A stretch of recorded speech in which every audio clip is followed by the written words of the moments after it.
et 1, 2, et 3, et 5, et 7, et, bien, bam, bim. Ça, Marie-Céline, c'est les enfants perdus. La clochette rentre, tac, tac, tac, tac. T'es au pays imaginaire. Là, c'est le pays imaginaire.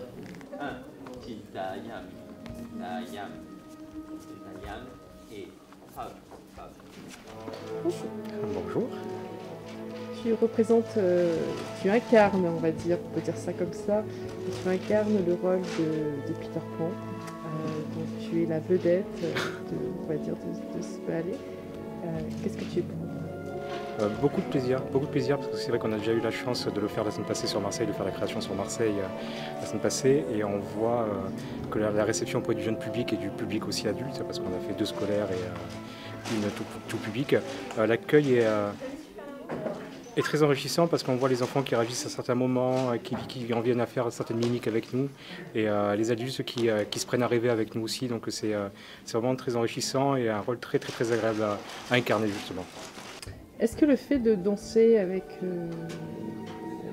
ne sais pas quel terme employer, mais des danseurs du ballet, de l'opéra, du Grand Avignon que tu connais bien, justement, cette deuxième famille, si je pourrais dire, est-ce que le fait d'avoir ce rôle-là avec d'autres solistes de ce ballet-là est important pour toi, justement, pour générer cette proximité à travers le oui, rôle non, c'est toujours, oui.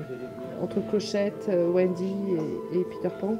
Oui, c'est ça qui est intéressant, c'est qu'en plus, voilà, bon, c'est vrai que j'ai pas l'habitude de travailler avec Agathe au niveau du pas de 2, tout ce qui va être pas de 2, parce que quand elle est sur pointe, elle sera plus grande pour moi. Mais par contre, voilà, avec Noémie qui incarne la fée Clochette, c'est vrai que j'ai l'habitude de travailler avec elle. Donc on s'est très vite trouvé, et donc c'était. Encore une fois, c'est facile. Je pense qu'on a commencé à travailler. La première chose qu'on a travaillé, c'est justement le pas de 2 avec Wendy. Et tout coulait assez naturellement. On était relativement contents justement par rapport à ça, parce qu'on n'a pas trop l'habitude de travailler ensemble avec Agathe. Et justement, c'était toujours cette fluidité. Et on était vraiment ravis de collaborer avec Eric. C'est un travail toujours conjoint avec Eric, où on se connaît bien, donc on sait ce qu'il attend, dans quelle direction il veut aller. Et c'est très agréable, c'est très plaisant.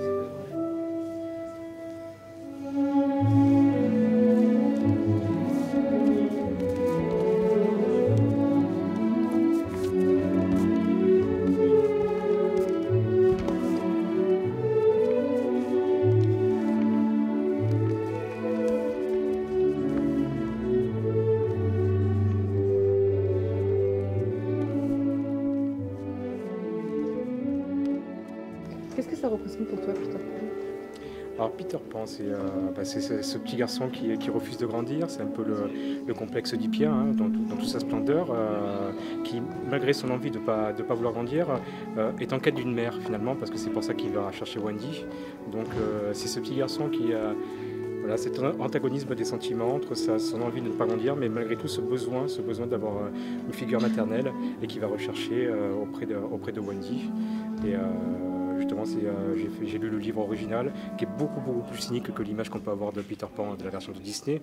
J'ai regardé d'autres films, je me suis renseigné justement pour saisir un petit peu l'essence de Peter Pan, ce qu'il pouvait avoir de bien, et ce petit côté cynique aussi qu'il peut avoir par moments. Et comme avec Clochette aussi, une relation un peu conflictuelle avec Clochette. Qu'on peut voir d'ailleurs dans le ballet, même si on garde toujours l'image assez féerique, hein, on n'est pas là pour déprimer les gens, bien au contraire. Donc non, c'est un rôle à la fois complexe et très simple à incarner pour moi en tant que danseur. Je l'ai rapidement trouvé, enfin je pense l'avoir trouvé, ce que je voulais représenter du moins assez rapidement. Merci Anthony. Merci à vous.